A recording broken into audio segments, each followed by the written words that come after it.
मैं टीका नहीं लेना चाहता, लेकिन मेरी कंपनी वाले टीका का सर्टिफिकेट मांग रहे हैं, वरना मुझे नौकरी से निकालने की धमकी दे रहे हैं। मैं एक स्टेट से दूसरे स्टेट जाना चाहता हूँ, ट्रेन में भी बोल रहे हैं कि बिना टीका के आप यात्रा नहीं कर सकते। बिना टीका के मुझे यहाँ रोका जा रहा है, वहाँ रोका जा रहा है। आखिरकार क्या करूँ मैं कि बिना टीका लिए इन समस्याओं से निजात पा लूँ?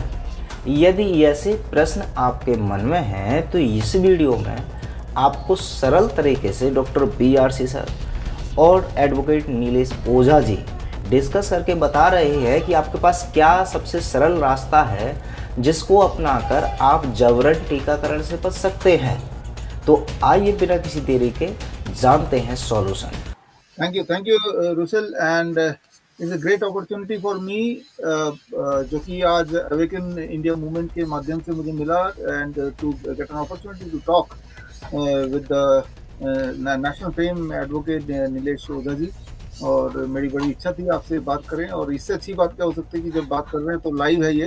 एंड मेरे दिमाग में कुछ क्लियर कट सवाल हैं, जो एक्चुअली मेरे सवाल तो हैं ही हैं, ये सवाल हमारे जितने भी जुड़े हुए टीम हैं पूरे देश में, उनके भी ये सवाल कहीं ना कहीं हैं। तो पूरे देश में अगर इस वक्त कोई एक पर्सन अगर आप मुझे बोलेंगे जो बिल्कुल qualified to answer this question, तो वो मुझे बिल्कुल क्लियर है कि that is advocate Nilesh Ojha ji. वो मैं इसलिए बोल रहा हूँ क्योंकि आज से पहले in last 1.5 years I have been in touch with many of my advocate friends या सुप्रीम कोर्ट के लॉयर्स या बड़े बड़े फेमस एडवोकेट जिनके नाम मैं लूंगा नहीं।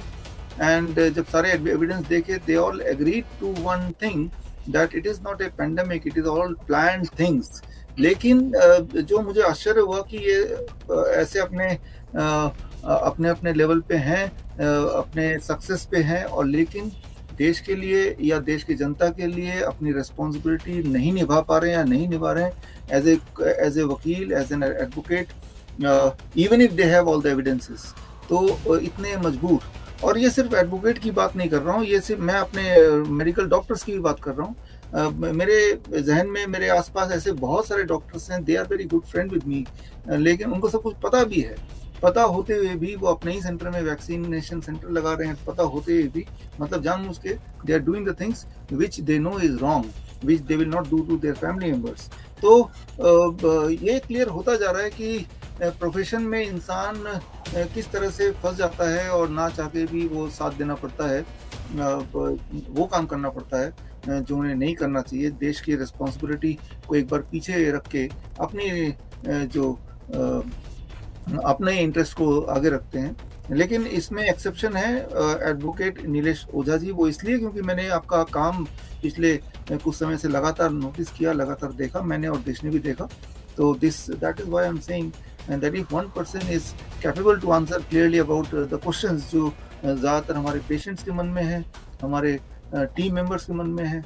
अब एज ए एडवोकेट आपसे एक सवाल मेरा ये है कि आप एज ए एडवोकेट ये बताइए कि ऐसे में एक कॉमन सिटीजन, जो कि कॉमन सिटीजन है, उसके क्या राइट्स हैं, और अपने राइट को सिक्योर करने के लिए, से मैं केरला स्टेट की बात कर रहा हूँ, मैं जॉब में बाहर निकलना चाहता हूँ तो भी वैक्सीन लगाना पड़ेगा जैसा आपको पता है। तो एज ए सिटीजन केरला में मैं अगर हूँ तो मैं क्या करूँ ताकि मेरे राइट्स को कॉम्प्रोमाइज ना करे कोई, या करे तो मैं उससे लड़ पाऊँ। जुडिशरी में क्या पावर है, स्टेप बाय स्टेप मुझे क्या करना चाहिए।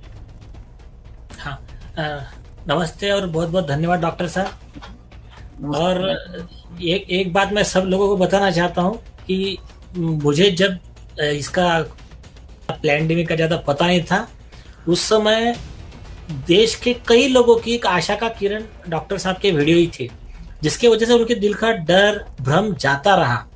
ऐसे कई लोग, आप तो ऑफिशियल बताते हो 50,000 कुछ लोगों को ठीक किया, अनऑफिशियली तो करोड़ों लोग हैं जिन्होंने आपके इस ट्रीटमेंट का लाभ उठाया है। ऐसे कई एग्जाम्पल्स हैं, तो ये आपको पता भी नहीं है मतलब हर चीज का एंट्री नहीं है। आपका एक गॉड का आपको ऐसा एक गिफ्ट है कि आप नॉट ओनली एक डॉक्टर हो, बल्कि एक अच्छे इंसान, अच्छे युग पुरुष हो, कि आप लड़ रहे हो।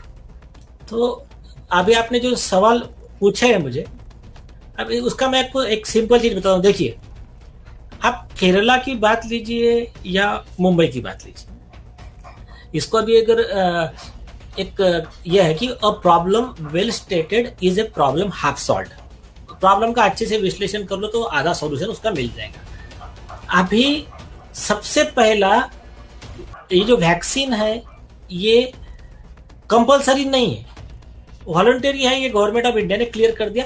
और गवर्नमेंट ऑफ इंडिया कभी ऐसा रूल ला भी नहीं सकता कि ये मतलब कंपलसरी है करके, कि वो उसके कई बेसिक उसके एस्पेक्ट्स है, United Nations universal declaration on bioethics and human rights, ऐसे कई चीजें हैं कि वो ला ही नहीं सकता कभी गवर्नमेंट ऑफ इंडिया। तो वो हमारा फंडामेंटल राइट है, हर व्यक्ति का फंडामेंटल राइट है उसको क्या थेरेपी चूज करना है। इसके कई जजमेंट्स भी है कि, और एकदम सिंपल चीज है, क्या कल चल के मैं फोर्स नहीं कर सकता।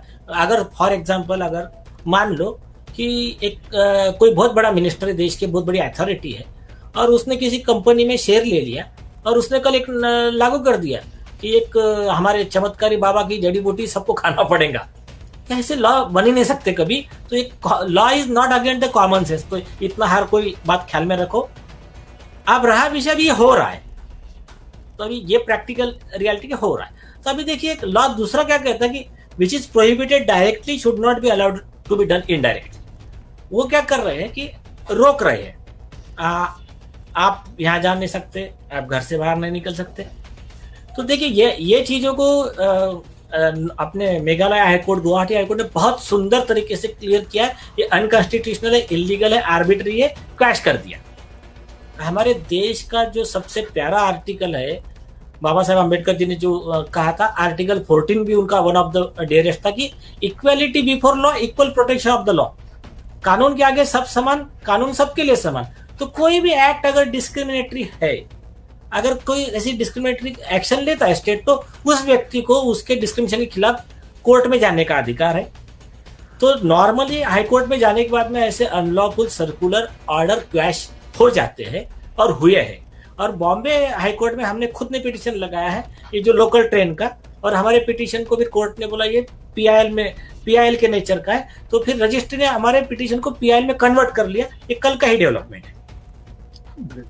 हाँ, तो अभी ये मंडे को हमको डेट मिलेगा अभी, तो वो हियरिंग होगा, तो ये क्रैश हो जाएगा।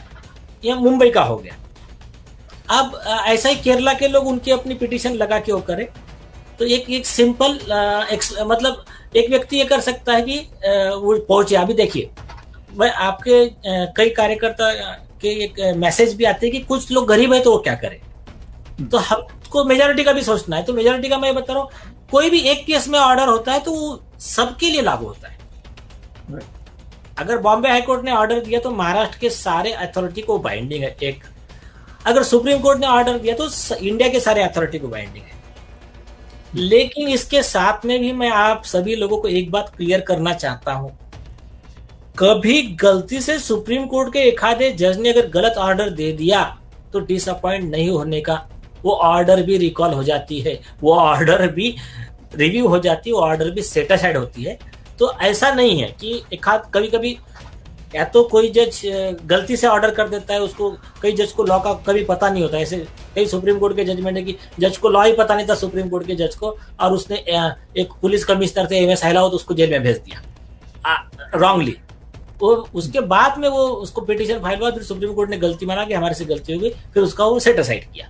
तो ऐसा भी होता है। तो मतलब ये ब्लैंकेट टेंशन में नहीं आ जाने का अगर एक हाथ गलत आदेश आ गया, गलत कोई विषय आ गया तो एक बेसिक आप लोग ये कर सकते हो कि हाईकोर्ट में एक रीट फाइल कीजिए। हमारा तो ऑलरेडी फाइल है, जिसको जहां लगता है वो फाइल करके या ऑर्डर लीजिए एक। लेकिन आप लोग एक ख्याल में रखिए, देखो जिसके पास पैसा है जो कर सकते हो कीजिए, एक आदमी करेगा सबका फायदा होगा। लेकिन सिर्फ आप ये मत मांगिए कि ये क्रैश कर दो, उसके साथ में आप ये मांगिए कि डिजास्टर मैनेजमेंट एक्ट जो है 2005 राष्ट्रीय आपत्ति निवारण अधिनियम, तो ये अधिनियम के तहत स्पेशल लॉ है कि सेंट्रल गवर्नमेंट ने गाइडलाइन दिया कि आप इसको कंपलसरी नहीं कर सकते। गवर्नमेंट ऑफ इंडिया का क्लियर हो गया, लोकसभा में राज्यसभा में भी जो सवाल के जवाब में बोल दिया, लॉ बन गया। उसके अगेंस्ट में अगर कोई स्टेट अथॉरिटी काम कर रही है तो 51B of disaster management act के तहत उस गवर्नमेंट के ऑल अधिकारियों को सजा का प्रोविजन है। और वो एक्ट तो इतना स्ट्रिक्ट है, वो ये कहता है कि अभी मैं आपको स्पेशल पढ़कर ही बताता हूँ। Section 55 offences by department of the government where an offence under this act has been committed by any department of the government, the head of the department shall be deemed to be guilty of the offense and shall be liable to be proceeded against, punished accordingly, unless he proves that the offense was committed without his knowledge or that he exercised all due diligence to prevent the commission of such offense.